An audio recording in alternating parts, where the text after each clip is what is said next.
มาสงขาพ่อแม่พี่น้องผู้ถ่อมยินเฮาตั้งหมดตั้งเสียงขาเมื่อในเฮาสิ้นเสก็เตไรมาอ่าทบยาพ่อแม่พี่น้องเฮาเข้าทางเป็นทางวันหนึ่งค่ะเนาะเอ่อเมื่อในเตมาลาดโดยลองเฮาเตแม่ปิ่นจะตากชีวิตของเฮาเคยอยู่เหนือจู่เฮาไรจื้อพองใช่ไหมคะนะแต่แล้วมาซับแดมเฮอถ่อมแล้วก็เตไรฮู้ป้ายามตัวจู่เนี่ยเตไรตัวหลายตอนตัวจื้อหือนะครับเนาะเตไรมาลาดไหนลองจู่เกิดและจู่แลแล้วก็เตไรมาลาดไหนลองจู่เฮาแลตั้งฮงจุ้ยมันห่มป้องกันจื้อหือยาก็เตไรมาลาดปลาสังมีข้าวยามกันนะเตมาลาดปลา12ตัวสัตว์นะลาดว่าเมียนกันตั้งเผอที่เต้ก็ยามลาดกับเยาก็กำไปเจ้เขาเดี๋ยวมาลาดว่ามันเมียนกันตั้งเผอเมียนกันตั้งปีเหลอ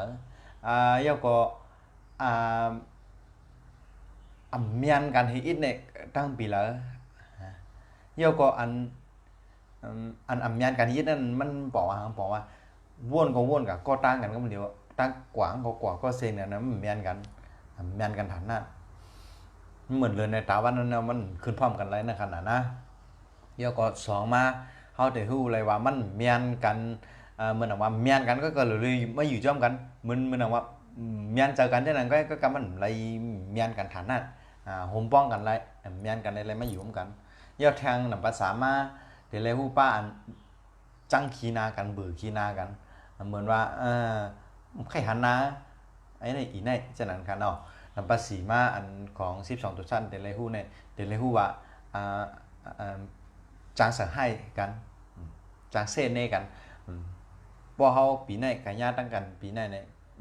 คนปีในในจางเส้นเน่เขามีสองเมียวครับปมเส้นเน่เขาก็เส้นเน่เขาก็กัดเดี๋ยวได้เส้นเน่กันให้จะในขนาดนะเดี๋ยวเลยฮู้ลอง12ตัวสัตว์อันลำลองนะแค่มีปีน้องเขามาด้วยก็2ก็3ก็มีขึ้นมาตีค่ะเอาจมนะครับจะกดแชร์กันเนาะกดแชร์บันได้ติดลีเจอลีเรืออันกดไล่โอเคเขาถึงมาลาดเลยลองอันล่าสุดเพราะว่าเผอใครฮู้ว่าเป็นก้นเกิดปีตัวซาถังใช่ไหนคะนะบอกคอมเมนต์มาเป็นสักกะเลตก็ไรอันนั้นก็เป็นปีพุทธศาสนาก็ไรลาดมาเฮงเกาปากก็คือวันนั้นก็2เฮงห้า4 ปาก5 ปากก็คือเนี่ยก็ลาดมากครับเดี๋ยวเขาสินแสเดี๋ยวตอบกันว่าก้นเกิดปีสักกะเลนได้เป็นตัวสัตว์ในเมียนกันตั้งอันไหนเมียนกันตั้งอันไหนไอ้ก็เบือนตั้งอันไหนจังกันตั้งอันไหนพิษกันตั้งอันไหนนะแต่ลาดเนี่ยไอ้ก็ผู้ปีละลาปีนั้นครับผู้ปีสักกะเลตก็ลาปีคอมเมนต์ปีสักกะเลตมาสินแสแต่ลาดเกิดปีไหนครับก้นปีสักกะเลตได้แล้วก็พอผู้ปีพุทธศาสนาเขาก็เขียนปีพุทธศาสนามา2เฮง5 ปากก็วานกะแล้วก็สินแสแต่ลาดว่าคนเกิดปี2เฮง5 ปากชาวหาในเกิดปีม้าเขาเห็นเส้นในขนาดนะเตลาดปันเบี้ยวก็เตลัยเอาข้อมูลนั้นสินแสลาดปันว่าเกิดปีตัวซาทั้งในก็ถ่อมด้วยขึ้นตั้งหลังก็รีอันตึ้งเท่าตึ้งเตลาดในก็รีเตลัยเมียนลองตั้งอันเดียวกันค่ะจะว่า12ตัวซาในอยู่ใน7 วันคน7 วันคนเกิดวันนั้นเป็นตัวซาทั้งในมันจะค่ะ12ตัวซาในอยู่ที่ปีเกิดเท่าค่ะเนาะโอเคแม่เปลี่ยนจะตาชีวิตเธออยู่เนื้อโจมาไรจื้อนะถึงว่าเฮาเตแม่ปิ่นวันเลือนปีเกิดเฮาอำไรนะมันเฮายามลานะวันเลือนปีเกิดเปลี่ยนไรเหมือนฤดูกาลเหมือนกินข้าวยามเฮากับเปลี่ยนแปลงเอามันได้กวยเฮเธอมีจะตาชีวิตอยู่เนื้อโจอันที่มักมันไว้นั่นแหละโปรแกรมไทยเป็นห้องว่า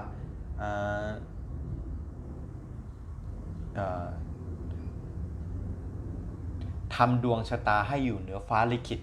นั่นขนาดนั้นในกามไทยกับกามไทยกำเนิดมาด้วยมันมีอยู่2 ตอนหนึ่งเป็นก้นตอนหนึ่งเป็นฮงจุ้ยโอเคอันเป็นก้นเนี่ยก้นเกี่ยวอำลีปุ่งแตกมันเหมือนต้นกาครับ ต้นกาที่เกิดขึ้นมาในขิงข้าวแห้งลิ้นแห้งแตกว่าเป็นขาบเช่นนั้นขนาดนะหยาบตีเตะขึ้นใหญ่กวยปอมีกวนโคตรน้ำบันนะใส่ป้ายาใส่ป้าปุยบันพุยลินบันเป็นห้องไทยลินบันไทยเป็นห้องโพลนดินให้ผมปุยไปนะถึงพลอ่ำตกก็เตะจางขึ้นอย่างสูงสุดจอมหนังเจอพันไรครับปองใจขนาดก้นก็เหมือนเจอพันเจอหนึ่งพอมันเกิดมาญาโจมดีก็มันเกิดมาญาเนออันกินข้าวแห้งมันขนาดนั้นเลียดไม่เลยลิ้นบ่แตกเป็นขามันเอากับปูกระซ้อมจังมันถือขึ้นใหญ่เลยขนาดก็กับพอมีก้นนี่ก็เอาเจอพันนั่นเมื่อที่กับผูกนั่นบ่ขึ้นกัดถุยลิ้นโมลิ้นนี่เฮาบ่ขึ้นเอาเจอพันนั้นซ้อมลงกายเอาน้ำโหดปานนี้เอาเสือป้ายาอีเสือป้าปุยเนี่ยต้นไม้เจอพันนั้นมันก็ขึ้นใหญ่เลยขนาดอันลิ้นที่เฮาว่านั่นอันว่าคนแม่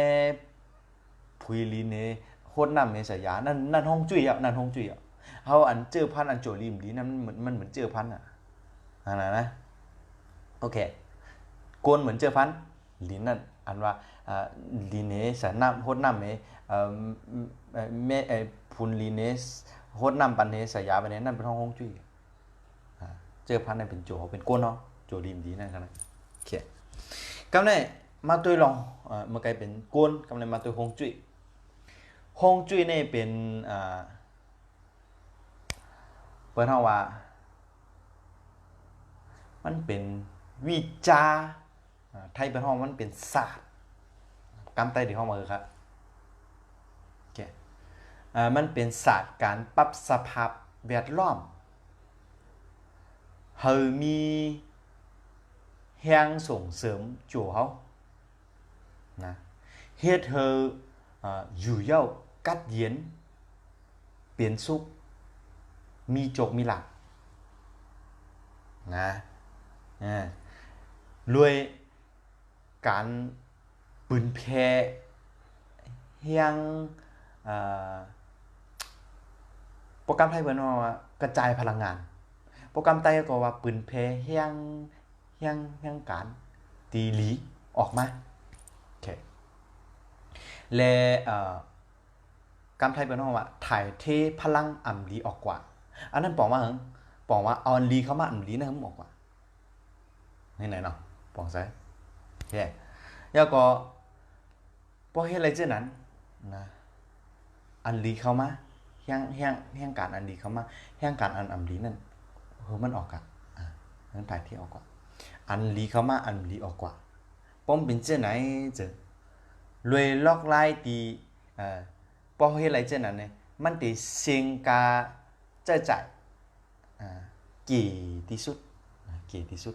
แล้วก็ไล่ประโยชน์สูงสุดประมาณนั้นนะไล่เสียงเงินคำกี่หรือเปิ้นแล้วก็ไล่รับพรดีนำเลยสิเปิ้นนะพอหมอเฮ็ดจังนั้นกำไรดีเจ้าของที่มีอยู่ยาวเหมือนหนังแอร์เหมือนหนังพัดลมกลุ่มไพ่หลอดไพ่ผางไพ่น้ำตกเฟอร์นิเจอร์เป็นโซฟาทีวีเตาแก๊สตู้เย็นไมโครเวฟตู้หมานแก้วตู้เก็บโคของจำเป็นนะเฟอร์นิเจอร์เอามาวางตีมันหมันแม่นก็ตีเฮ็ดเธอห้องจุ้ยหลีไรนะพอจัดห้องจุ้ยเย้านะนาการของเฮาก็ตีเฮ็ดเธอลูกก้าเขาเสียงนาการเฮาเฮ็ดเฮาเปิดเสียงนั่นนะก็เฮ็ดลูกก้าเขาเสียงนำขึ้นนะฮะเย้าการขับขึงการกูลองก็ติเหมือนจังมันติโลดแปดปัญหาอันสุกยุงในนาการของเฮานั่น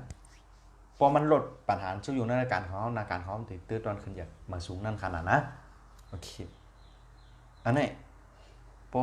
พอจัดฮงจุ้ยเนาะปองซะเนาะกวนเหมือนเจอพันฮงจุ้ยก็เหมือนลิ้นเหมือนน้ำเหมือนปุ๋ยเดียวใส่นั่นน่ะแต่เจอพันขึ้นอย่างไรมันขึ้นอย่างไรอีกทีน่ะโอเคกำไรเขามาด้วยแทงลองหนึ่งลองยามด้วยจุตีไรด้วยหลายตอนไหนตีไรด้วย2 ตอนครับด้วยตอนนะพ่อมันจะมี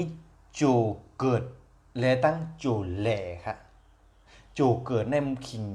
ปีเกิดเดือนเกิดวันเกิดยามเกิดเฮาเกิดนั้นมักมันว่าเป็นตัวเฮานั่นนะปีเกิดเดือนเกิดวันเกิดยามเกิดอันมักมันว่าเป็นตัวเฮานั่นอันนั้นเป็นห้องว่าจูเกิดจูแหล่อันว่านั่นอันปีละเดือนละอันมันจูเฮานั่นมันกว่ายาหางนั้นเป็นเสียนตังมันน่ะนะนั้นเป็นเสียนตังมันน่ะเพราะนั้นเป็นห้องจูแหล่เหมือนก้นเฮาแหล่นั่นออกตังนั่นกว่ายานั่นกว่ายาในจอมเกตังนะเป็นห้องว่าจูแหล่เพราะนั้นเนี่ยมีจูเกิดได้จูแหล่จูเกิดเป็นแห้งตีสามารถในตัวเฮาเมื่อเกิดด้วยละหลวงในมือเกิดมามันตัวเล็กๆก้อยเปิดเอาผ่ามืออุ่นๆในตบกลเขาปักให้อันไหนเนี่ยออกซิเจนอย่างก็เข้ากันในตัวเขาจ่องป้องกีอย่าขึ้นมามันจะมาออกมาตัวอย่างท่านั้นมันจังออกครับออกมาตัวอ่อนอีนก็เป็นตบแปดกลเนี่ยก็มันก็หายเอาแว่เนี่ยมือมันหายนั่นป้องแบบน่ะเอาหูเอาออกซิเจนขิงนั่นปีนั่นหรือนั่นวันนั่นข้าวยามนั่นอะขิงนั่นเข้ากันแล้วตัวเขาได้ตัวเขาป้องขึ้นอย่าขึ้นป้องขึ้นอย่าขึ้นอันในเปิ้นห้องว่าแห้งตีสามารถในตัวห้องมือเกิดนะพาแผดกันก็ยาวก็อันออกมาอันตั้งในก่อนออกมาวัยรุ่นไล่หับออกพลังงานแห้งเหมือนกันครับไล่หับแห้งตีสามารถในตัวเหมือนกันเหมือนไล่หับเครื่องกล้ามมาเหมือนกันก้นอันออกมาอันตั้งแต่ไล่หับกับอากาศมิวหนึ่งก้นอันออกมาวัยรุ่นเดี๋ยวหับอากาศมิวหนึ่งพาแผดออกมาจอมกันทันทีเลยครับมีครับแล้วออกมากำกอบจะเฮ้ยเป็นจังไหนครับก้อนนั้นติดด้วยปีต่างเนี่ยติดด้วยปีต่างกันละธาตุอันนั้นจะได้หูปีเกิดเดือนเกิดวันเกิดย่ามเกิดเต็มทนกันอันย่ามเกิดในแต่แต่ปีขีจะไม่เจอเขาหลุดหูว่าเขาหลุดเกิดกลางวันอ่ะกลางคืนอ่ะเพราะหูว่าเกิดกลางวันกลางคืนมันไม่สอกหาเลยครับกลางคืนกลางวันพอสมมติเราเกิดกลางวันก็มันจะว่าเกิดมอกนาฬิ3-4 โมงเมื่อเจ้าก็ล่ามแล้วขนาดนั้นพอ1 ยามมี2 ชั่วโมงครับ1 ยามมี2 ชั่วโมงพอเกิดนั่นเกย์2 ชั่วโมงในสอนนั้นเกิดยามแน่เช่นนั้นครับเพราะนั้นปีเกิดเดือนเกิดวันเกิดเนี่ยแค่ว่าหาเลยกูโก้ก็การย่ามเกิดในหายามก็ครับว่ามีปีเกิดเดือนเกิดวันเกิดเต็มทนย่ามเกิดเต็มทนเนี่ยด้วยอะไรคะสินเสียด้วยอะไรเขาตีอะไรด้วยปีต่างกาลาไพ่ตาติบครับนะก็การว่าด้วยปีต่างกาลาทัดในปีเกิดเดือนเกิดวันเกิดย่ามเกิดเต็มทนเนี่ยด้านลาทางสินเสียเพราะรัดการตั้งว่าหู้หันในโจนั้นวามป่องขึ้นมาตีปนมาตีเปลี่ยนอยู่และตื่นเต้นทบตั้งนานก็การเพราะว่าตีด้วยมีปีเกิดวันเกิดเดือนเกิดยาเข้ายามเกิดเต็มทนในแต่ไรตัวปีต่างกาลาไพ่ตาติบว่าสังเตตัวปีต่างกาลาไพ่ตาติบหนึ่งหรือมีคำถามมันตั้งเขาหรือมีคำถามได้อันเขาใครฮู้นั่นเพอก็ลาดเกลิดปันเท่าไรพากลมตอบปันเท่าไรเขามีคำถามไหมมาถามตีเขาสินเสียก็เตเปิดไพ่ตาติบเนี่ยก็ตอบปันเมื่อนั้นพีกาลาไพ่นั้นลาดเนี่ยจะไหนคะนะแค่ก็ไงกวนเฮาเกิดมาเหมือนมีเครื่องกาจับตัวมาเครื่องหนึ่งคุณภาพของเครื่องกาก็หนึ่งตีเปิงกันเหมือนกันมังก็เครื่องหลีเปิ้นฮ้อว่าโจหลีส่วนมังก็เครื่องอ่ำเต็มทนเลี้ยวแต่วันยามที่เกิดเลี้ยวแต่ปีเดือนวันยามที่เกิดนะฮะก็เลยหลู่ด้วยตั้ง5 ธาตุค่ะมีหยังลิ้นคำน้ำไม้ไฟเฮียอะไรวะลิ้นคำน้ำไม้ไฟตัวหนามันจับกันค่ะลิ้นปล่อยอยู่มาเป็นปากปีเฮงปีหมื่นปีแสนปีล้านปีแต่ปอกมาเป็นธาตุ ทัดเงินทัดค่ำทัดแฮทัดเล็กทัดต้องมีนาลินจริงๆครับเพราะใครเลยค่ำเดียวกับคุดเอาทีละคุดเอาเนื้อลินเพราะนั้นลินเสริมค่ำพอเอามาสวยมาล่างเข้าตีเฮ็ดเป็นสายคอค่ำว่าตีเฮ็ดเป็นแบบสายแขนตีเฮ็ดเป็นสีเมียวๆเนี่ยเขาเด็ดจื้อเดี๋ยวเลยไพ่เผาของพวกอุ่นๆอ่อนๆมองพวกก็เผาของพวกในกันเจ้าจองตีมันหล่อเขาพิมพ์มันเหิมเปลี่ยนมันหนังเจอกลางใจเขาอะไรนั่นก็เพื่อนั้นคำเนี่ยมันจังในมันเหมือนนำความนั้นแหละคำเนี่ยมาเสริมนำเขารู้นำก็ขึ้นกับคุดต้นไม้เหิมมันใหญ่ขนาดลิ้นเสริมคำอะไรคำกับคุดเอาหน้าลิ้นคำมาเอาไพ่เผาในเหมือนผงแตกเหมือนนำเพราะนั้นคำเสริมนำพอขึ้นกับคุดต้นไม้ก็ขึ้นใหญ่นำเสริมไม้ถอมได้ดีกันนะ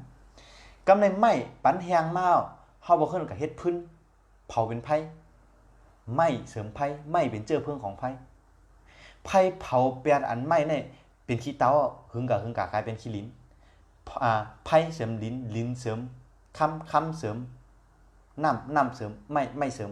ไฟเสริมลิ้นมันปั่นตรงเนี่ยไหนคะอันในเป็นห้องว่า5ธาตุปีต่างกะลาธาตุมันเป็นเจ้าไหนคะอันไหนในไล่ตัวปีต่าง5ธาตุนั้นมีไว้เจ้าไหนก็ในป่องว่าก้นกูก็ไรมีธาตุเดียวนะตู่ก็เปิดเกิดปีเลือนวันยามปีก็จะมีธาตุหนึ่งเลือนก็จะมีธาตุหนึ่งวันก็จะมีธาตุหนึ่งยามจะมีธาตุหนึ่งก้นหนึ่งก็แต่ละมีอย่างน้อย2ธาตุในลงในจุเต็มมีธาตุเดียวกันในจุนะตัวแหละป้อมมีธาตุเดียวเป็นจื่อก้นหมองก็อยู่ก็เหลียวเป็นเมี่ยวอยู่จอมปอมแม่เป็นเมี่ยวอยู่จอมอ้อยก็เป็นเมี่ยวอยู่จอมจูหักเป็นเมี่ยว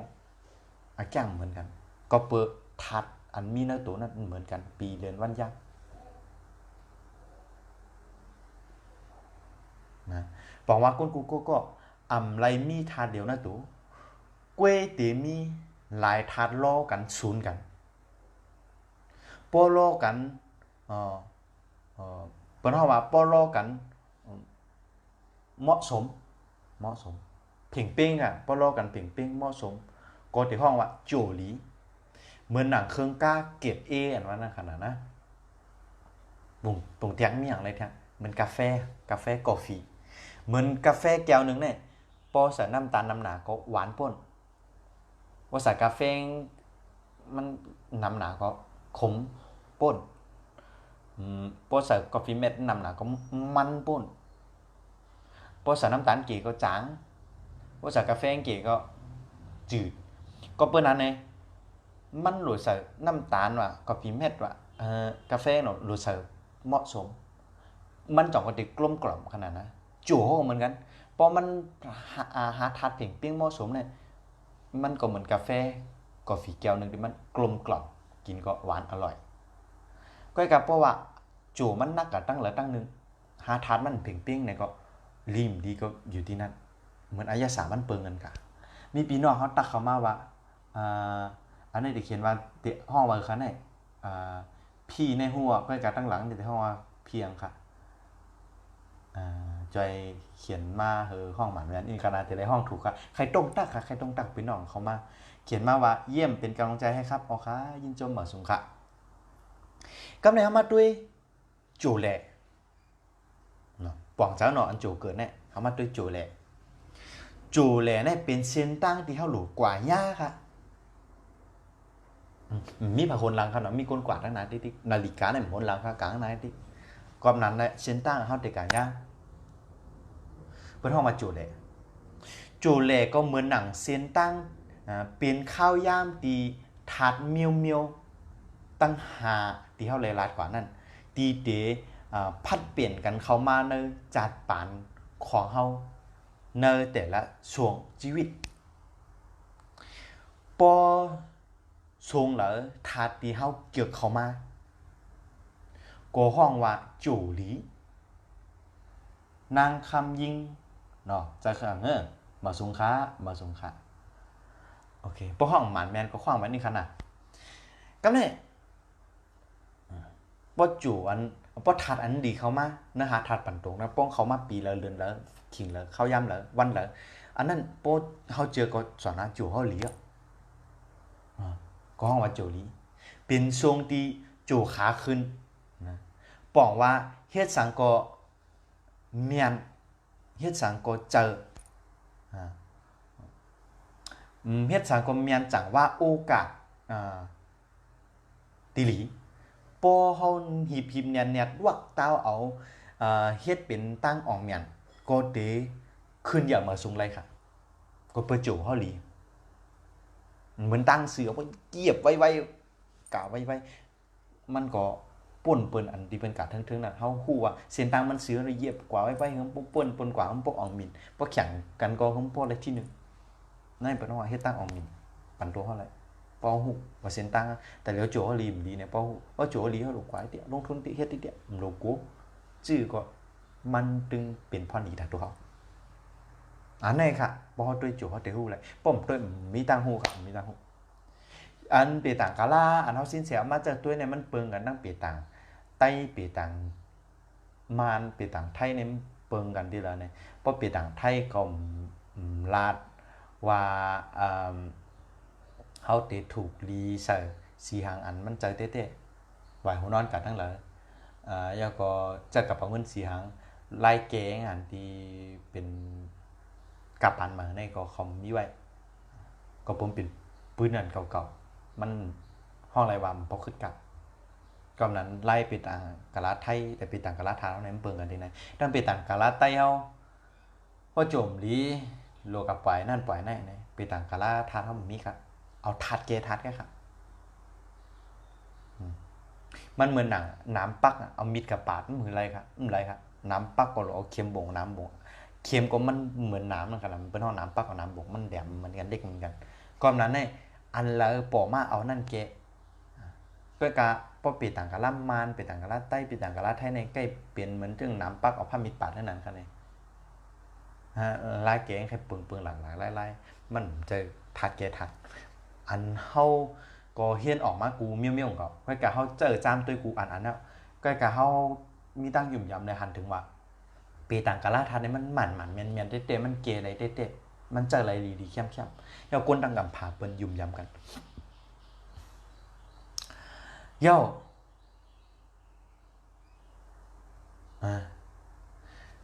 กวยปอว่าปล่อยเฮอจังว่าทาตีลีป่นกว่านะฮะปิ่นเบียนทาตีอ่ำลีเข้ามาก็ตีเป็นยามโจลงโจโอนโจเปะโจยับนั่นนะปอกว่าแต่ลงตื้นนะไทยว่าลงทุนนั่นขนาดนะแต่ก่อนลงตื้นเหตุการณ์สร้างอันเหม่อสีเมียวในตรงต่างในช่วงนั้น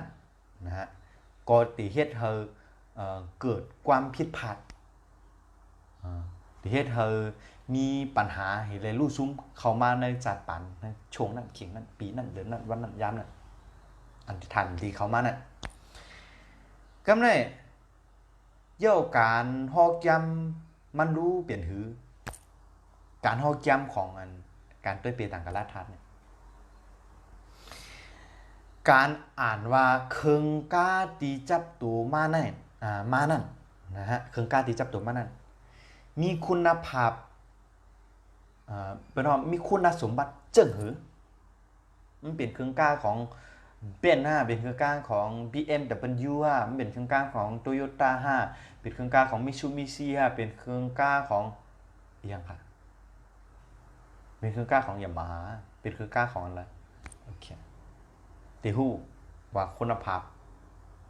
หรือว่าคุณสมบัติมันเป็นเครื่องกล้าอันนั้นนะครับเพราะตัวเป็นอันตรายทัดเย่าก็ตีไรหู้ว่าเจอเพิ่ง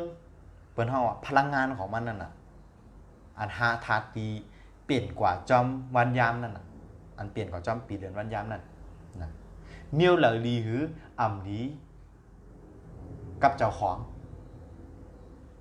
นั่นนะครับเนาะเย่าก็ตีว่าหลีมันหลีเจิ้งหืออ่ำลีมันอ่ำลีเจิ้งหือเฮ็ดเธอเกิด ผลเจิ้งหือป้องหลีมันหลีเจิ้งหือมันเกิดผลจื้อป้อมันหลีจื้อมันเกิดผลจื้อตีหาจื้อเพิ่งตีหลีไรจากตีหลังตีหาจื้อเพิ่งตีดีไรจากตีหลังนะฮะหาจากตีหลังเจ็มก้าตีหาจื้อเพิ่งตีดีไรมือหลังเจิ้งหือฮะมันลึกหล่ำรองอ่ะเคิงก้าเจิ้งไหนหลู่เอากว่าเจ้าเฮ็ดสังเมื่อหนังเคิงก้าแมคโครช่ำกาเจ้าถุยลินก็จะเมี่ยวอ่ะกะเคิงก้าถุยลินเดียวตักเหมือนแมคโครก็จะเมี่ยวอ่ะเคิงก้าเบนเดียว BNW เนี่ยเดียวกับต่างลินก็จะเมี่ยวอ่ะเว้ยนะเคิงก้าเนี่ยเมี่ยวเดียวกับเจ้าจื้อเดี๋ยวก็จะเฮ็ดสังนะฮะเจ้าของโหลอันนั้นบอกว่าบ่งบอกว่าจู่จะตัดปีเลือนวันยามของเฮานั่นอันจู่เฮานั่นอันเจ้าของนั่นโหลเฮ็ดกินการสังโหลเฮ็ดนาการสังกับกายเลยลองนาการสังนั่นขนาดเหมือนว่าเครื่องก้าโหลเอากะเจ้าลองตั้งจื่อนั่นก็เหมือนจู่เฮานั่นบ่ด้วยมาถูกลีเฮ็ดกินการสังนั่นขนาดนะบ่รถไมโครโหลก็โจกลิ้นบ่รถถุยลิ้นอันนี้ปีต่างกะละทัดเฮาเปิงกันตั้งปีต่างกะละอันสู่เจ้ายามกับด้วยมาจอมนั่นเปิงกันที่ไหนนะฮะมองก็ใครว่าไปต่างกะลาทานอะไรไปต่างกะลาถ้าอย่างว่าตัวเองเปิงกันที่ไหนเปิงกันที่ไหนนะฮะป้าตั้งเอากว่าเจ้าจัดฮงจุ้ยเปอร์เฮอกำแถมจุเหมือนหนังอ่ำเกือบทัดไฟตัวปีเลินวันยามออกมาเอาทัดไฟหนำหนาวเกี่ยวก็หนำหนาวป่นเจอทัดไฟก็หลู่ไรจะบ่ด้วยจู่ออกมาเอาเนื้อจู่นั่นมีทัดไฟหลู่ทัดไฟเป็นห้องมาจู่หลู่ทัดไฟค่ะถอมนี้นะจู่มันหลู่ทัดไฟค่ะก็หลู่ไรตกอย่างเฮือนของเฮาตีอยู่ทางเศร้าของเฮาอองตีของเฮาเฮอกำแถมทัดไฟนำปกว่าตกแต่งเหมือนทัดน้ำเหมือนหนังว่ามีน้ำตกว่ะมีตูปลาว่ะเจ้าเฟอร์นิเจอร์อันเป็นสีฉ่ำสีผ้าสีล้ำจำนั้นว่ะมันนำกว่าป่นดีนำป่นกว่านะฮะก็ตีให้เธอโคตรหมดแปดไฟเนื้อตัวก็เพิ่มเป็นทัดสีทัดน้ำเดี๋ยวโคตรหมดแปดไฟเนื้อตัวอันเขาหลูนั่นเขาซ้ำหลูทัดไฟมันกับตกแต่งเป็นทัดน้ำเนี่ยก็เปิดเขาหูทัดเขาหูจู่เขาว่ามันหลูทัดถังเขาเป็นก้นทัดถังเขาหลูทัดถังก็เปิดเขาหูเขาตกแต่งเช่นนั้นก็มันเหมือนจื้อเขาทำหลูทัดไฟแซมเอามาตกแต่งเป็นทัดน้ำก็เหมือนเอาน้ำมาโคตรไฟคือหมดแปดมาเอาน้ำมาโคตรไฟคือไฟเนื้อตัวเขาหมดไปเลยเฮ็ดเธอจู่ลงจู่เนี่ยเหมือนเขามีเครื่องเหมือนเขามีเครื่องกาเปลี่ยนสินเบนซินวันนั้นนะกล้วยซ้ำกว่ากล้วยซ้ำเอาดีเซลกว่าใส่เครื่องก็กว้เอาเนาะเขาหลวงเครื่องกามันกินเบนซินซ้ำกว่าเอาดีเซลมาเสริมกำลังมากว้เหมือนเขาหลูกันเหมือนกันตั้งเขาหลูทัดไฟซ้ำกว่าทัดนำมาตกแต่งอองตีเขาอยู่เฮือนเขาตีอยู่ที่เช้าเนี่ยก็เหมือนนำมาหดหมดแปดไฟกำลังจูบวนจูบเปื้อเอาเนาะมันก็กว้เอาเนาะก็ขายขึ้นดีๆก็ชุ่มเอาเนาะการฮอกย้ำเปียต่างการล่าทัดเนี่ยเป็นการให้เธอเข้าไรป่องเจอเครื่องก้าเนี่ยนะป่องเจอเอาตีจื้อเปิงเงื่องเวเจอเพิ่งตีเหมาะสมนะฮะแลหู้ตีหาเจอเพิ่งตีเหมาะสมเหมือนว่าถูกเฮ็ดกินการทางเช่นนั้นกันนะเฮ็ดเธอเครื่องกาเฮ็ดการอะไรเต็มตีเพราะเฮ็ดการแมนจูเหมือนรถแมคจูเขาเครื่องกาอะไรมันเป็นเครื่องกาไม่รถแมคโครใช่รถแมคโครมันกับขุดดินนี่ก็มันแมนล็อกไล่มันเหมือนกันนะป้อมหู้เอาคือรถแมคโครกับถุยอยู่ติ๊กๆก็ได้ว่าอะไรกินเฮ็ดการแมนน่ะแมนจูแมนหนักมันเหตุการณ์ใจตีนใจตั้งมันก็เราผิดพลาดมันก็เราเทิงก็จุดที่อองบินก็พวกเด็กซุ่มข้าวย่างเนี่ยเท่ากับเพิ่มมาหู นะฮะมันเป็นจังไหนความนั้นเด้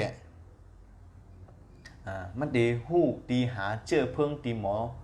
ตีเหมาะสมเฮ็ดเธอเครื่องกาเฮ็ดการได้เต็มตีเต็มประสิทธิภาพนั่นเนี่ยนะฮะเหมือนความเฮาสินเสกเหล่ใกล้ลาดว่าเงื่องเวเพเขียนเข้าหารองหลีอันนี้เป็นการจับตัวสินเสการจับศพสินเสว่าสินเสกับหลังสินเสใกล้ลาดว่าเงื่องเวเพเขียนเข้าหารองหลี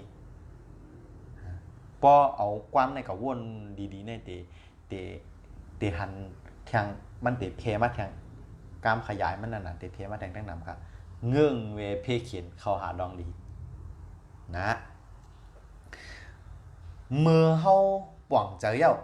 คอเหนือเปิ้นนั่นเฮาติฮู้ว่าเมื่อเหลอลูเหยียบคันเร่งนะครับนะเย้าเมื่อเราลูเหยียบเบรกนะฮะจู่กวนอ่ำไรขึ้นเสียหือลงกว่าตั้งจู่กวนในอ่ำขึ้นเสียก็อ่ำไรลงตั้งเมื่อเฮาฮู้ว่าเมื่อเหลอเตขึ้นเฮาก็เหยียบเอาเต็มที่เมื่อเฮาฮู้ว่าตึ้งเตถึงตีลงแล้วนะเฮาก็เหยียบเบรกพร้อมรับมือนะเฮาก็เตรียมพร้อมรับมือนางนู่เฮ็ดไหนครับว่าครับโอเคมาสุขานางนู่เย้ากอบนั้นแหละเมียนก้นกูก็หลู่ไรฮู้เอาไว้หลู่ไรต้วยปีต่างกาลาทัดเอาไว้กูก็อันเฮาสินเสแค่ลาดได้มีจึงหนังไหนคะนะฮะข้าวยำมันเกิดพอสามีข้าวยำเมื่อในปีน้องเขามาด้วยเหมือนป้อนำเขาว่าสั่งว่าปีน้องเขามาด้วยนำเขาว่าเตอุบลอง12ตัวชัดบันถอมแท่งนะครับกะแล้วก็แต่ได้ตอบปันว่าพอเกิดปีหังเป็นตัวชัดหังจะไหนครับกะโอเคมีเขามากกว่าลาจะไหนก็มาพี่น้องแต่มาถอมทั้งหลังครับโอเคเขามาลาลองสำเริงถาวรกุลไม่สุงคาเอาค่ะมาสุงคาพอเขามาเยาก็พวกใครจอยพวกใครปั่นแห้งกันเตะกดแชร์ปั่นมองครับกดแชร์พอกดแชร์เนี่ยเหมือนว่าอันนั้นปนห้องปั่นแห้งเตะครับนะกดแชร์ก้นเกิดปีนูเนี่ยเหมือนวันนั้นเท่าไรลาดกาวว่า12ตัวชัดในเมียนกันตั้งหางอ่ำเมียนกันตั้งสังเท่าคนไรลาดกาวก็กะเท่าอ่ำไรลาดเจ๊ครับเมื่อได้เท่าเต็มมาลาดเจ๊จะแช่แบบนี้ครับเนาะ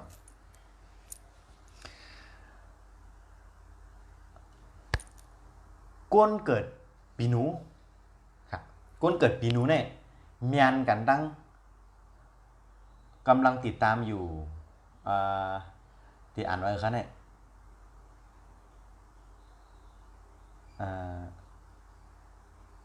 ใช่เขียนมาคือ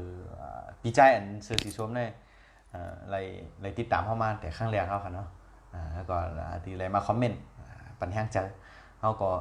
ยินชมเตะนะฮะเกี่ยกวนเข้ามาด้วยน้ำก็สิ้นเสียจะเรียกครับก็เปิดมีปีใจเขาอันเสือสีส้มเนี่ยเขามาก็มีกำลังใจดีอุบเดลัดปั่นข้อมูลดีๆแต่พี่น้องได้พี่น้องเขาตั้งเสียงอะไรครับทำยินกันนะเขาหลูก้นนำครับเขาหลูก้นอันป้าวาสนาชนใจเลยอันติดตามกันเต้ปันแห้งกันเต้ในเขาหลูนำครับหลูไม่นำครับมีก้อนเหลียวก็เปี้ยงป้อครับนะเหมือนปีใจเสือโซมอในขนาดนะค่อยกาห้องจืมไรเต็มทนเสียได้ก็ความวันนี้ขนาดแค่นางคำยิงค่ะเปิดถอมอยู่ครับเอาครับเฮ้ยมาลาลอง12ตัวชัดเต็มทนครับเมื่อไหร่ที่ปนมาในลาดแค่ว่า12ตัวชัดเมียนกันตั้งหางฮู้กันนะครับเมื่อได้มาฮู้เต็มทนว่าเลยเสียอันเมียนกันเมียงแท้วันนั้นเฮาก็ลั่นเต็มกันนะอันเมียนกันเฮาลัดตัวเดียวแค่กันเมียนกันมันมี 2-3 ตัวครับก้นเกิดปีหนูบ่พอใครฮู้ว่าเฮาได้เกิดเป็นปีหังลาดเข้ามาค่ะคอมเมนต์เข้ามาว่าเกิดปีสำเริงถาวรกุลเชลค่ะขอบใจยินดีมาชุมน้ำค่ะ เฮอนาการหลีเงินคำหลีครอบครัวนาตาหักหลีนาเฮิรนมนแล้วก็ขอลูกเต่าถอมก้ามขอไปอยู่ดีแคมทนค่ะนะเต็มทนครับในชุดต้องปันนั่งสำเรื่องถาวรคุณตั้งพี่ใจเสือสวมมากกว่านี้อันพูอันเขามาถอมยินผู้เปิดถอมเฮาตั้งเสียงเกาหลีเนาะหนูเกิดปีฉลูโอเคนั่งเมื่อลาดมาว่าเกิดปีฉลูเขากดได้ลาดปีฉลูตั้งค่ะปีฉลูเป็นปีโวค่ะเนาะปีโวเนี่ยเมียนกันตั้งที่แต่เขาติขับกันกับปีนูปีโวเนี่ยก็กับเผยลาดปีหางมาตั้งเขาติลาดปีนั่นค่ะเนาะติ่มกับไก่กันฮะทำเรื่องถาวรคุณสาธุสาธุอ๋อคะอะไรสมปรารถนาเพียงเจ้าโปปันกระถาเข้าไปค่ะเผอใครเขียนก็เขียนไว้ค่ะเนาะเจ้าโปปันกระถาเข้าไปเจ้าโปปันกระถาว่าเทเวลามาปันไว้ไหนครับว่าเทเวลามาปันไว้ว่าเป็นกระถาอันตีผีหักก้นหุมนะครับว่าผีก็หักก้นก็หุมครับว่านะกระถานั้นปอดๆแค่มันจะปันเขียนในขณะพาริเขียนก็เขียนนะครับกระถาในคืออะไรว่าไว้ปกตินอนนะถึงนอนถึงกระทบเพอในครับถึงออกตาออกตั้งนะครับมันแห่เพื่อเขียนเนี่ยมันก็ผีก็หักก้นก็หุมนะครับว่าแต่เป็นกระถาขนาดเขียนได้ครับเจ้าโปวุ้นจุ่มเฮาปันไว้ครับหลาดปันตัวเฮากำเหลวขนาดก็กะเฮาต้องอุ้มศพกันนะมันจะปันไว้ว่าโหเขาเตียหลาดกำนะเขาจะจำที่เขา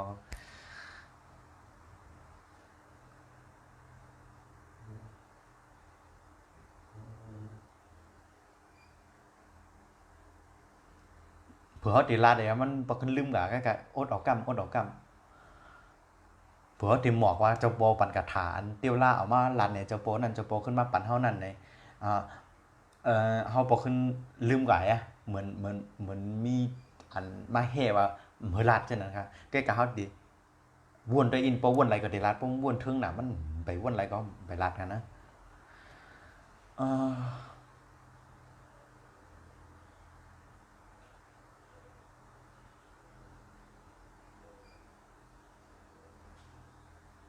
อวนไปได้ครับเหมือนมีหางเมี่ยวๆใครปั่นลัดเจ้านั้นครับก่อนนั้นก็ไปลัดเด้อครับปั่นวนไรมากก็ไปลัดครับมาค่ะแต่ก็ยุ่มมาจะมาหัวใจมากครับนะหัวใจอ๋อครับหมอสุงค่ะกำมันตีหิมกันหนาปุ่นนะกำเส้นเสียตีกังอ่ะเส้นเสียเดี๋ยวปีนูกันเดี๋ยวครับเนาะโอเคมีปากกาเขียนไว้ครับนะอันในเปลี่ยนนำหูที่เขาเดลัดปั่นเต็มทวนๆคำเมื่อไหร่ดีป่นมานั่นเขาลัดนั่นอินไว้ครับอันนี้เมื่อในเขาเต็มมาลัดปั่นเต็มทวนถ่อมได้ครับนะก้นปีนูค่ะไทยเป็นห้องมาสมพงษ์ไต้ห้องมาเมียนกันถูกกันเมียนกันเป็นห้องชื่อเป็นมิดกันเป็นเมฆสวยกันเป็นก้อหักกันเป็นไต้ก้ออันแจ๊ดมันกำถอกกำแถมกันจอยเรือกันเนาะอันนี้เปิดห้องว่าสมพงษ์ครับก้นปีหนูในสมพงษ์กันตั้งปีวูค่ะวันนั้นเท่าไรรัดนะใกล้กับข้างแทงสองอันก้นปีหนูสมพงษ์กันตั้งปีวูยาวกว่าปีนักกาค่ะยาวกว่าปีลิงค่ะต้องขนาดต้องไหมขนาดก้นปีหนูสมพงษ์เมียนกันตั้งปีวูปีนากาเลยตั้งปีลิงค่ะต้องไหมขนาดโอเคหัวเขาเนาะก็ในอันที่เมียนกันในมันมีอยู่4เมียนครับเมียนกันมีหลายเมียนกันมันมี4เมียนชงเฮงไห่ผัวเพราะนั้นเมียนกันมี4เมียนในอันเมียนนำปันเนื้อย่างเลยเปิ้นอันเมียนกันตั้งปีหนูย่างเลยเปิ้นได้เป็นเปิ้นเฮาว่าชงนะครับว่าชงเนี่ยมันต่ำกันน่ะปอกว่าปุงบอกว่าต่างก็ต่างว่นเผาว่นมันเข้าเจอกันว่นกะก็ตั้ง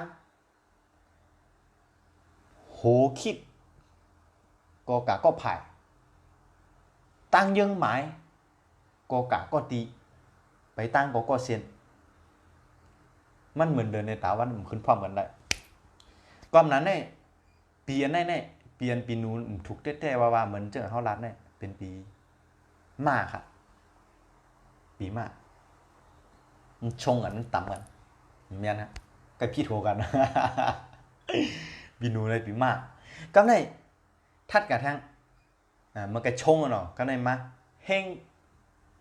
เฮงอันว่าในป่งบอกว่า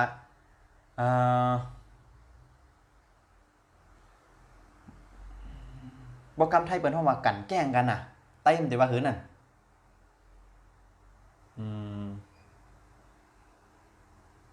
มันถูกกันน่ะมันถูกกันมันเหมือนกันตั้งเมื่อไกลนะเมื่อไกลในผิดกันกับเดียวอันนี้มันถูกกันมันถูกกันก็กะหลุดไหลมาอยู่ร่วมกันเท่านั้นน่ะเออมันถูกกันอะไรอยู่เหมือนกันเออย่ากันแกล้งให้ไหนคะกะเอาว่ากันแกล้งเนี่ยไอ้กำไตนี่ว่าคืออะไรนี่โอเคอันปีหนูย่ากันแกล้งเนี่ยมันถูกกันได้เป็นกันตั้งปีกระต่ายฮะปีกระต่ายปีปังใต้ฮะหนูเลยปังใต้เนี่ยมันพอถูกกันก็กันจังอะไรมาอยู่เหมือนกันค่ะให้เกาะกันกำได้ผัวที่สามผัวมันให้ปีหนูมันผัวกันตั้งปีไก่ครับผัวเนี่ยบอกว่าหังผัวเนี่ยบอกว่ามีตังเจ็บใจดีกันตุ้ยนากันตุ้ยนามันเหมือกันน่ะมันเหมือกันมันจานกันเท่านั้นน่ะตุ้ยนากันไรฉะนั้นเนี่ยปีหนูและปีไก่ครับเพราะตุ้ยนากันไรตุ้ยนากันไรเหมือกันจานกันก็ในปีหนูมาตัวชุดท้ายเนาะไห่อันว่าเนี่ยมันบอกว่าหังไห่อันนี้มันบอกว่านะฮะไห่เนี่ยมันบอกว่าเจอสายตาตุ้ยกันใช่ไหมเมื่อกันเนี่ยมันตุ้ยกันได้ละก็เนี่ยไห่เนี่ยเจอสายตาตุ้ยกันได้ไหมนี่ไงมันเมียนตากันอันเมื่อกันเนี่ยตุ้ยกันได้ก็เดี๋ยวก็กันได้เมียนตากันตุ้ยอะไรมันเมียนตากันเมนคีนาเมนคีนาเมนคีนาก็ไห่จื้อก็ไห่แล้วนะไห่นั่นกามอีสานโบราณชื่อไห่ไร่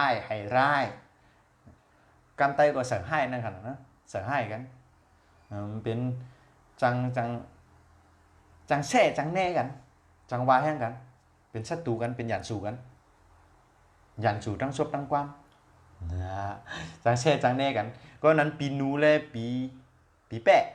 ปีนูปีแปะนั้นเป็นหยันสู่กันเป็นหยันสู่เลขครับจะหยันสู่หลวงหยันสู่เลขกันนั้นก็เสือไห้กันเน่กันฮี่กันวาแห้งกันเช่นนั้นครับเมียนตากันตุ๊ดนะเมียนขี้หน้ากันเช่นไหนครับปีนูย่อค่ะเนาะปีเชื่อว่าปีนูค่ะเนาะต้องค่ะเนาะอันเมียนกันมีปีโวปีนูเนี่ยเมียนกันมีปีโวปีนากาปีลิงอันเมียนกันมีปีม้าปีปังใต้ปีไก่ในตั้งปีแปะยาวกาวค่ะนอนหนูแค่คำเลยเดี๋ยวมาโวค่ะ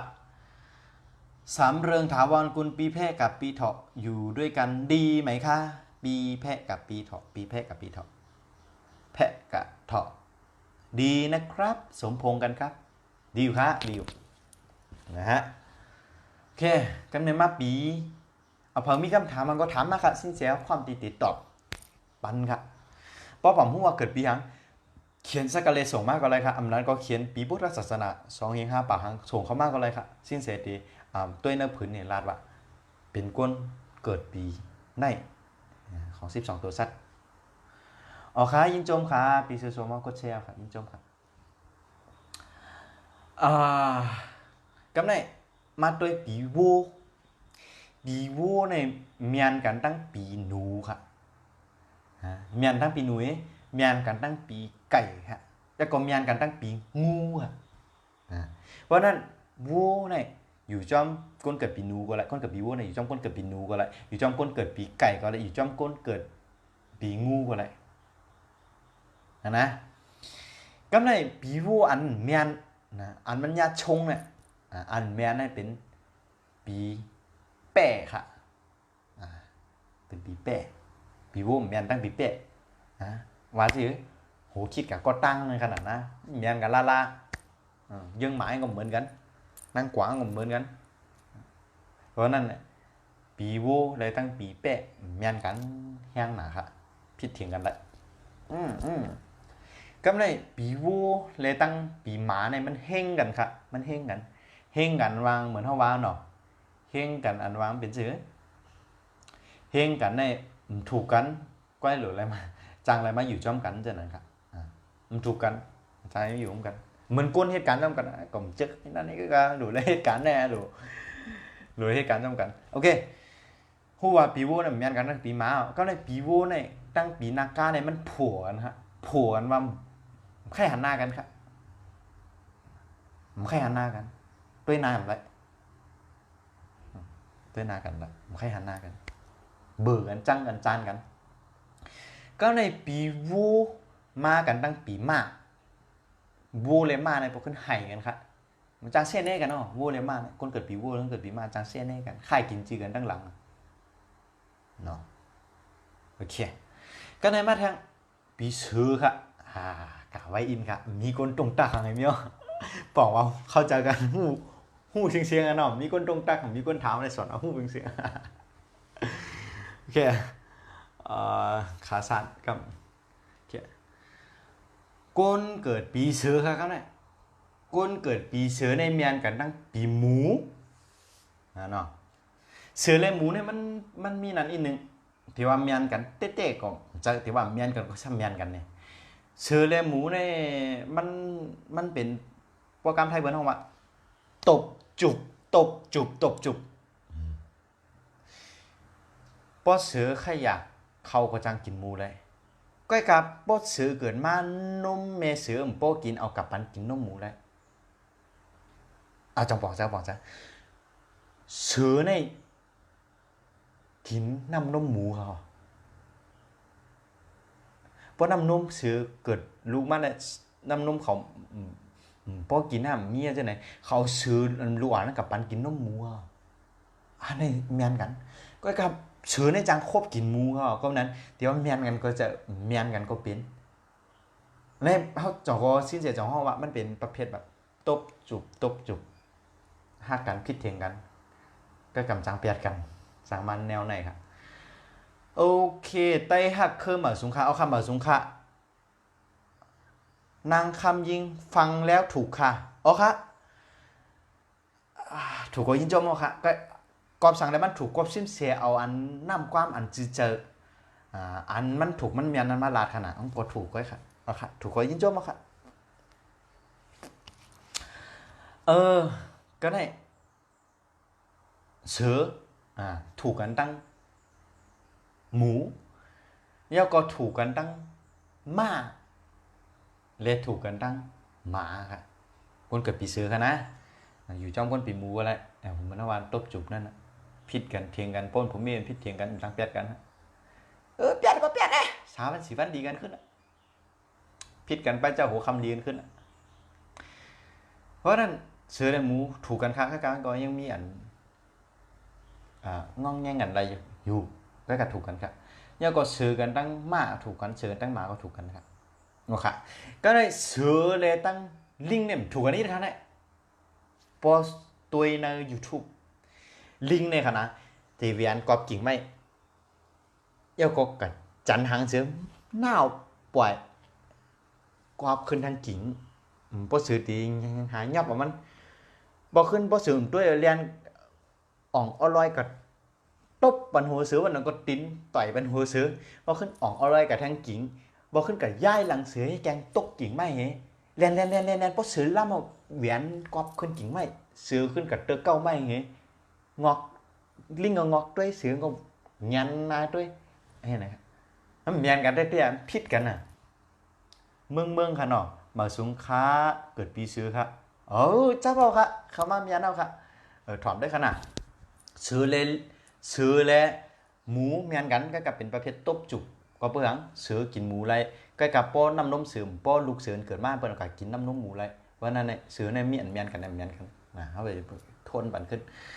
ก็นั้นในซื้อในประเภทตบจุกป้อลีก็ลีกันป้อมดีก็ดีกันก็กำลีป้อเป็นผมเมกันก็หากันดีกันก็คือก็เลยอิ่มกัน มันจากเปียกันก็เปิ้มันลีกันฮักกันสมพงษ์กันอยู่นั่นขนาดนะธรรมดาค่ะก็ฮักกันผมมีกันรื่นในเคี้ยวคบกันธรรมดาเขาสิ้นเสียงเกิดเปลี่ยนว่ากินอะไรกินข้าวนะคบตลับเจี๊ยบอะค่ะก็ไม่เสือและหมาเมียนกันขนาดก็ไม่เสือและลิงเมียนกันเหมือนว่านั่น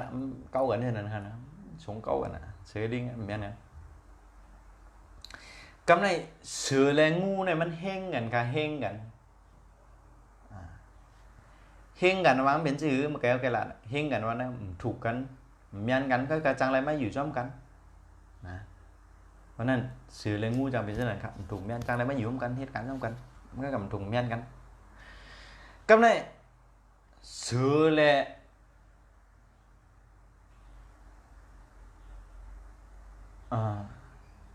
สื่อและงูสื่อและงูทั้งฮะสื่อและงูในเรือเสียนเป็นเฮงกันจะมาหายกันฮะเมียนกันมาขายกินจืดกันฮะเช่นแน่กันฮะวายทั้งกันฮะต่อหน้าก็เป็นเมี้ยวรับหลังมากกว่าวายทั้งเมี้ยวไงโอเคเมื่อกี้มีสายเขาคนโทรเขามาด้วยเปียต่างที่สิ้นเสียก็มีตั้งนำเขาเปียต่างกับลาทัดก็กะเขาโกใครปีน้องเขาอันผู้ถ่อมยินเนี่ยแล้วมาด้วยเปียต่างกับลาทัดเดียวแต่ได้หัวเป็นก้นทาทั้งก้นปีหังก้นทาทั้งแต่ได้เสริมลงโดยทานางใบหัวนอนกลางแล้วใจสีกระเป๋าจื้อปีในเรือนเราตีทบเพจื้อตีไล่เกมีจื้อตีหญ้ากำดีตีกำดีจื้อในเรือนเราแต่ได้หัวขนาดนะได้หัวใครมาด้วยกันค่ะใครเขาในใครพี่น้องใต้เขามาจะบริการจะว่าใครได้เงินจะใครพี่น้องใต้นี้มีเพราะว่าจัดปานตีดีขึ้นก็ได้เลือปีเสือในเลือเสียเฮงกับงูมาให้กับงูหมายถึงเมียนกันน้ำเสี้ยนแน่กันแท้เนาะเหมือนว่าย่อก็อันผัวกันตั้งปีเสือเนี่ยก็เป็นหมูเหมือนว่านะก็กับเมียนกันโอเคปีเสือในย่อขนาดปอกเจอขนาดอันเบิ้งเอาค่ะโอเคก็ในกาปีกระต่ายครับปีปังใต้ในเมียนกันตั้งปีหมาครับแล้วก็เมียนกันตั้งปีหมูครับเมียนกันตั้งปีเป้ครับนะเพราะนั้นปังใต้ในเมียนกันตั้งหมาหมูและเป้ก็ในปังใต้ในพิษกันตั้งพิษกันตั้งไก่ในปังใต้เมียนกันครับยุ่งกันก็พิษกันตาโพกันนะเกียงคำจะค่ะจะสกัดเปลี่ยนเท่านั้นนอนตื่นสายไม่ทันเลยเบียงครับ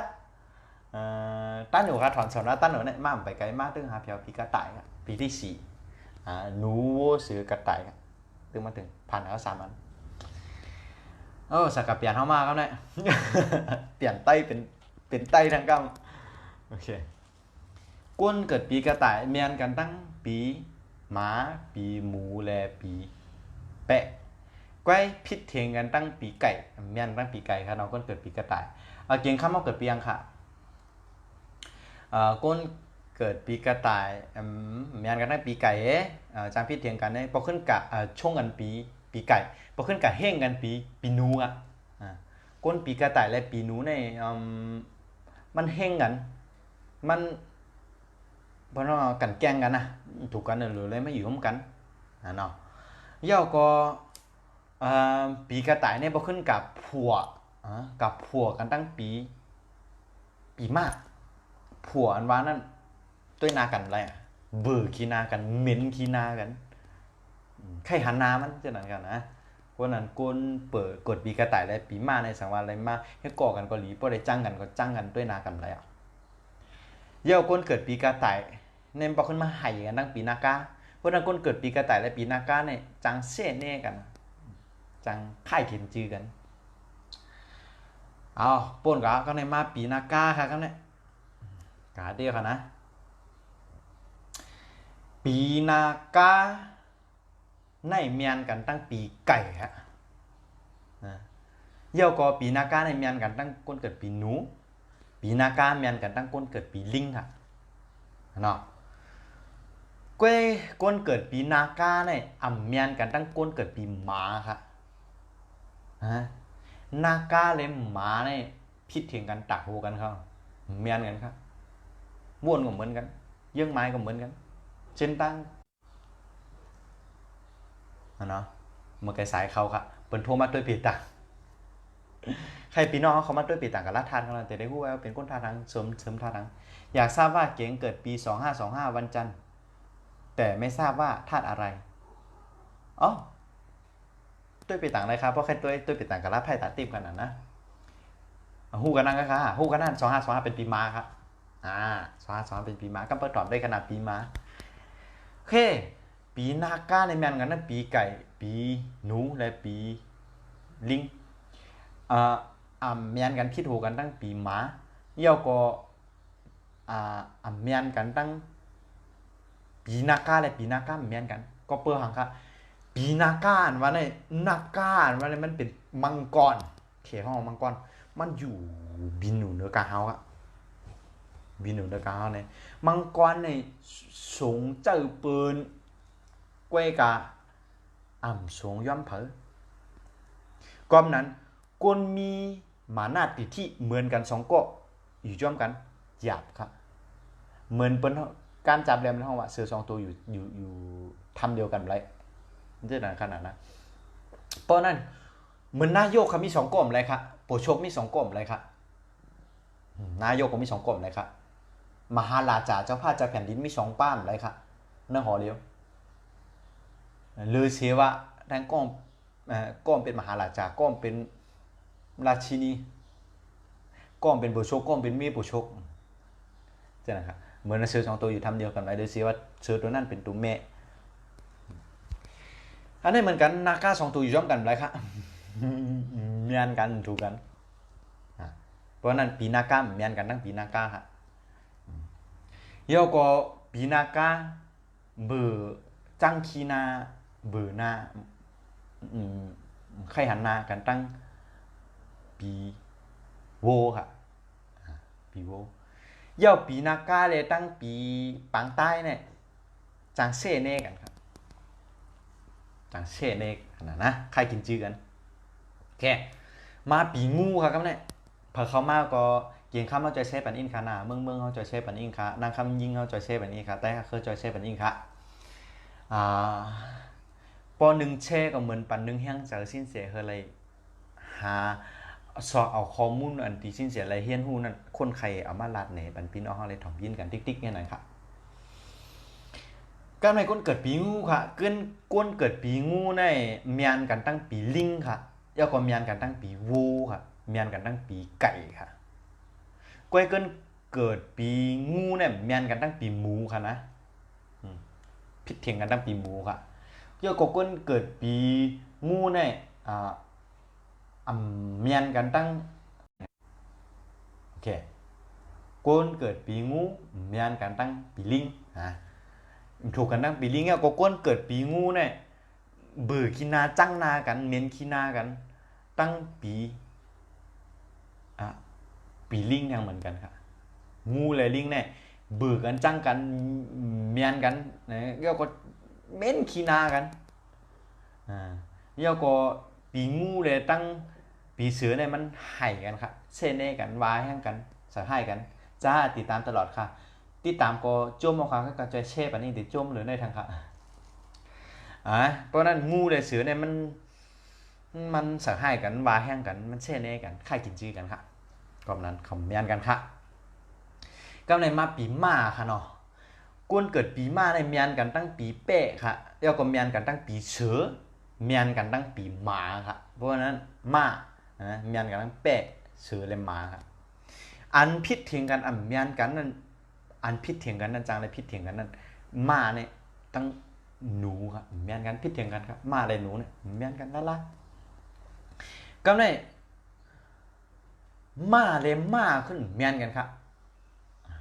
ม้าเนี่ยนะม้าว่าม้าตัวเกียมีเสียนวีเนี่ยจังก่อนครับนะก็กับม้าเลยม้าเนี่ยเมียนกันม้าเลยม้าอยู่ร่วมกันเมียนกันครับอยู่ร่วมกันอะไรครับอยู่ร่วมกันไรหึงอะเลยพิษกันก็เมียนกันม้า2ตัวอยู่ร่วมกันอะไรครับเอาคำนี้ม้าเลยตั้งปังใต้หรือว่ากระต่ายเนี่ยบอกคุณเบิกกันครับจังคีนากันเมียนคีนากันถูกกันตีเต็มม้าเนี่ยเป็น เป็นตาวันเขาเป็นธาตุไฟปังใต้เนี่ยเป็นเรือนเขาเรือนในตาวันขึ้นพร้อมกันได้ค่ะดูมีพออันขึ้นก็อันหลุดลงอันลงอันหลุดขึ้นอ่ะก็นั้นแหละมาเลยปังใต้เนี่ยเมียนกันค่ะเบื่อขี้หน้ากันจังหน้ากันตุ้ยหน้ากันเลยก็ในมาเลยวูเนี่ยพอขึ้นจังเช่เน่กันครับค่ายกินจือกันค่ะสั่งให้ไปสีกันครับปันน้ำเขาเป็นโตครับเอาค่ะครับในมาปีเป้ค่ะก้นเกิดปีเป้ในเมียนกันตั้งปีม้าค่ะย่อก็เมียนกันตั้งปีหมูค่ะเมียนกันตั้งปีปังใต้ค่ะเนาะก้นเกิดปีเป้เนี่ยค่ะนะก็ในก้นเกิดปีเป้ในจังพิษเถียงกันตั้งวูค่ะเป้เดวูในพิษเถียงกันเมียนกันครับก็ในจังถูกกันตั้งปีม้าครับก้นเกิดปีเป้เนี่ยย่อก็ปีเป้เลยตั้งปีหนูเนี่ยเช่เน่กันครับเช่เน่กันค่ายกินจือกันนะย่อปีเป้ได้ตั้งปีโวเนี่ย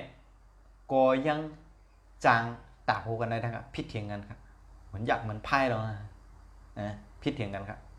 เมียนเนี่ยปีเป้ปีโวเนี่ยก็ในมาปีลิงค่ะปีลิงเนี่ยเมียนกันตั้งปีงูค่ะเมียนกันตั้งปีนากาค่ะย่อก็เมียนกันตั้งปีนูค่ะย่อปีลิงเนี่ยพิษเถียงกันเมียนกันตั้งปีซื้อค่ะเหมือนว่าอะไรซื้อเลยลิงเนี่ยต่อยหัวซื้อจันหางซื้อตบหลังซื้อเก้าซื้อนั่นกันนะลิงเลยซื้อเมียนกันครับพิษเถียงกันย่อก็ลิงและซื้อเนี่ยยังสงแกงกันสงเก้ากันเมียนกันอันว่านั่นนะขนาดถูกกันก็ในลิงและงูเนี่ยยังเป็นผัวกันว่าในปองว่าเม้นขี้หน้ากันเบื่อกันจังกันแค่นั้นนะลิงและงูค่ะนะก็ในลิงและหมูเนี่ยพอขึ้นจังเส้นเน่กันครับจังวาแห้งกันค่ายกินจือกันขึ้นกันเนาะก็ในมาปีไก่ครับกะไว้อย่างนั้นคนถามแบบนี้ปีไก่เนี่ยพอขึ้นเก่งคำพอดีเวลาดูใน Google บอกปีไก่บางทีปีหมางง2525เป็นปีหมาครับหมาเขาหมาเจ๊ๆเปียเจอครับ2525เป็นหมาครับเขาตัวปีต่างตั้งวันไปน้ำก้นมีปี25ครับมาตัวปีต่างอันเป็นนั่งยิ่งนะก้นจ่ายมันชุมมีปี25อันมาตัวปีเท่าไหร่ครับก็เนี่ยก้นเกิดปีไก่ครับเมียนกันตั้งปีนากาครับเมียนกันตั้งปีวูครับแล้วก็เมียนกันตั้งปีงูครับก็การเกิดปีไก่เนี่ยเมียนกันตั้งปีจังพิษเถียงกันตั้งปีกระต่ายครับพอมันชงกันปีกระต่ายมันเฮงปีไก่ครับไก่และไก่เมียนกันครับมันถูกกันไก่เนี่ยมันเล่านะเหมือนนางงามจักรวาลนั่นขนาดนะมงกุฎนางงามจักรวาลในใส่ไรก็เหลวกันครับมันเป็นเฮ็ดมา2 อันมีก็จะเป็นน้ำปัด2น้ำปัด3กับอันที่1มี2 อันมีอันเดียวก็นั่นปีไก่นี่เป็นนางงามจักรวาลน่ะนะไก่เนี่ยชงหังหลีหังเล่าพอเกิดปีไก่ก็ห้องเนี่ยจังมดใสนั่นขนาดนะชงไก่เนี่ยมดใสค่ะไก่เนี่ยมดใสเจอหังหลีหังเล่าป้อมเล่าหมอเฮิร์นนั่นขนาดนะเพราะนั้นก้นเกิดปีไก่เลยตั้งปีไก่เมียนกันครับเมียนกันปีหมามีหน้าล่ะเก่งคำหนึ่งเก่งคำถึงเป็นใจดีฮ่าฮ่าเจอครับโอเคเก่งคำตักมาบรรลุหมดโอเคปีไก่ตั้งปีไก่เมียนกันก็ในปีไก่เลยตั้งปีหนูเนี่ยมันผัวกันครับเน้นขี้นากันค่อยหันหน้ากันด้วยนากันเลยปีไก่เลยตั้งปีหนูนะก็ในปีไก่เลยตั้งปีหมาเนี่ยก็จังเซ่เน่กันครับนะเซ่เน่กันนะกำไรมาเพียวปีหมาเอาค่ะนะกุ๊กกิ๊กหญิงงามโอเคตรงตาคำมาสุงค้ากุ๊กกิ๊กหญิงงามเขาตัวแต่เป็นคนหลายใจค่ะเนาะกุ๊กกิ๊กหญิงงามกุ๊กก็มีกิ๊กก็มีซ้ำเป็นหญิงงามอย่างเงี้ยในปีเจอกำไรแท้ฮาวาเลนก็ได้พิจารณาเก่งคำเป็นคนใจดีอ๋อค่ะเป็นคนใจดีครับเก่งคำค่ะกะอ๋อค่ะต้นเมืองนายโอเคมาสุครับคนเกิดปีม้าครับก็เนี่ย ก้นเกิดปีม้าเนี่ยก้นเกิดปีม้าที่ได้เป็นก้นชอบอิสระค่ะนะแล้วก็อยู่นิ่มครับก้นเกิดปีม้ามันจะค่ะเนาะก้นเกิดปีม้าว่าพี่เดี๋ยวสมองใครเก่งคำตักมาแล้วใครกังนั่นเป็นนะโอเคก้นเกิดปีม้าเป็นก้นซื่อสัตย์โอเคมันจะขนาดนั้นก้นเกิดปีม้าเป็นก้นซื่อสัตย์เป็นห้องซิโยในขนาดนะย่อก็เป็นก้นมีความมีความซื่อแล้วก็มีความซื่อสัตย์เป็นห้องซิโยมีกติสัจจะนะครับเนาะแล้วก็ปีม้าเป็นก้นเจียวเปี่ยวเป็นก้นเจียวเปี่ยวtrực tăng biểu môn sơ chởเป็นก้นที่ตื่นตัวตลอดเป็นก้นต้องตื่นขนาดแล้วก็เป็นก้นที่หู้ตันกูลองครับมองเมียวเนี่ยหู้เสียงใครรัดก็เห็นไหมหู้ตันกูลองแล้วก็ก้นเกิดปีม้าเนี่ยก็หู้ตันกูลองมองปอกจู้ห้าเขาผัวก็ลีเนี่ยเขาหู้ว่าเขาอย่างกายอย่างมากกาที่ละมากหรือเขาได้กายอย่างก็กาขามย้อมซุ่มปั่นก้อหักนั่นขนาดนะต่างก้อที่ผมย้อมครับก็เขาป่วนก้อนเขาหักในเขาย้อมอะไรกูเมียวครับย้อมอะไรกูลองนั่นขนาดนะนะครับในพิเศษฮารัดเก๋เป็นก้นใจดีครับก้นปีม้าก้นใจดีปีม้าในเมียนกันตั้งไต้เมืองใหญ่เหมือนสงขลาปีสละก้นเราเหมือนสงขลาพอหันตัวเต้ในเรียนไปคนนักแข่งพ่อมันตั้งเก็บเอาเขาโอเคก้นเกิดปีม้าเนี่ยเมียนกันตั้งปีปางใต้ครับแล้วก็เมียนกันตั้งปีม้าครับเมียนกันตั้งปีเสือค่ะนะเดี๋ยวถอดไม่ค่ะนะเก่งครับเอา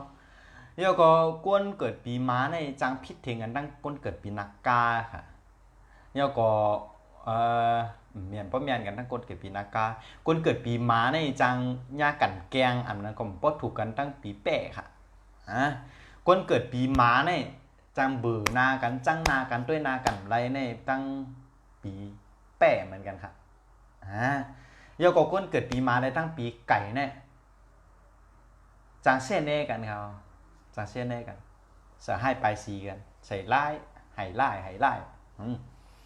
ก็เลยมาปีหมูกับปีสุดท้ายแล้วครับปีหมูเนี่ยเมียนกันตั้งปีเสือค่ะเมียนกันตั้งปีปังใต้ค่ะแล้วก็เมียนกันตั้งปีแปะค่ะเนาะปีหมูเนี่ยพิษเทงกันตั้งปีงูค่ะแล้วก็ถูกเมียนกันตั้งปีหมูหนังกันค่ะหมูหนังกันอยู่เล่าเลียวกันนะยิ้มกันกินข้าวอ่ะอุดวัดอุดวัดอุดเขายิ้มกันกินหยับกินจับกินห้ำนะกินหยกกินบอนหมูต่อหมูเมียนกันค่ะจูกันยิ้มกันนะแกงกันกินน้ำมีบ้านเดียวนะก็เขายามเลี้ยงหมูนะกินน้ำจอยแม่เขาเลี้ยงหมูเขาตั้งน้ำกับตั้มมันเขาหวานเนี่ยปองกินเอาไหนลากจอมกินเอาลากจอมกินเอาลากจอมหมูทั้งตัวล่ำจอมได้กินเนี่ยพอครับแกงกันเพราะนั้นเฮงกันหมูต่อหมูเมียนกันครับก็ในหมูเนี่ยมือกันเมนคีนากันตั้งสือจอมเขาละทำได้ดีนะเจอกันก็เขาจ้างกันก็เขาในเรียกว่าตบจุบเพราะอะไรแต่งงานกันเต็มจังแปดกันครับพิษกันก็พิษก็ตายครับจังแปดกันเพราะสือและตั้งหมูเนี่ยเพราะนั้นหมูและสือเนี่ยจังก็จังหักก็หักเป็นอันเดียวกันนะครับก็ในหมูเลยตั้งลิงนะหมูเลยตั้งลิงในจังเซ่เน่กันค่ายกินจีกินเชียงกันค่ะวาแห้งกันค่ะอันนี้หมูเลยลิงค่ะนะโอเคก็ในอันเฮาสินเสใครมาปันขอความลาดดีพ่อแม่พี่น้องผู้ถ่อมยินเฮาเหมือนไหนแท้มีมาเจอหนังไหนคะ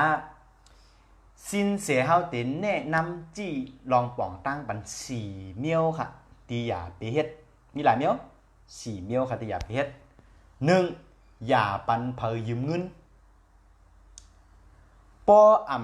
เจอมีเงินเหลือเต้ๆปอโหลเจอเงินเต้ๆมากวยย้อนขึ้นไรตีเหลือไม่เย่าซุ่ม ตั้งมืดกือกันแท้ง2อย่าปันเผยยิ้มกะกอบจางเอากว่าเฮ็ดเมียวผิดหมายมีผิดกฎหมายอำนั้นตำก้นตายป่อเป็นคดีความป่อเป็นอุปติ3อย่ากำขามเผอเนื้ออ่ำไรกินหนังอ่ำไรห้องนังเอาหลุดมาหอยแผนคอเน่มเจอเมียวครับ4อย่าซื้อโคขวางปันเผอเนื้อจือของเฮากว่าป้อเขาผ่อนอ่ำเป้เฮาหลูหับปุนพรเตียน